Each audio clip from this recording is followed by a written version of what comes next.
Hello everyone, ফ্রেন্ডের বাসায় গিয়ে নতুন অতিথি দেখলাম এবং কি খাওয়া দাওয়া করলাম সেটাই থাকবে আজকের ব্লগে। So let's start. অনেকদিন পর স্কুল ফ্রেন্ডের সাথে দেখা করব, সো একটু সাজুগুজু করে নিলাম। এটা ছিল আমার আজকের আউটফিটটা। আমি সুন্দর মতন সাজুগুজু করে একটু আয়নাতে দেখতেছিলাম যে আমাকে কেমন লাগতেছিল। সো তোমরাও জানাবো আমাকে কেমন লাগছিল। এবং বাহিরে প্রচুর রোদ ছিল, বাট ছবিগুলো অনেক সুন্দর আসতেছিল।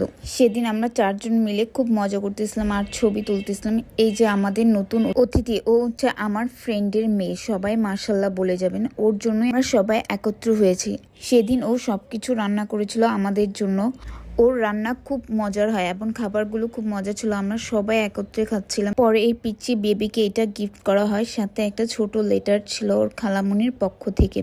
পরে বাসায় চলে আসে এবং ফ্যামিলিকে সাথে করে পূর্ণিমাতে যে নান এবং গ্রিল খাওয়া হয়, এবং তাদের গ্রিলটা খুবই ভালো লাগে এবং খুবই মজার ছিল। এবং সাথে লাচ্ছিও নিয়েছিলাম। লাচ্ছিটা ঠান্ডা ছিল, বাট বেশ একটা ভালো লাগেনি। আজকের জন্য এতটুকু। যদি ভালো লেগে থাকে, like my video and follow my page. Thank you.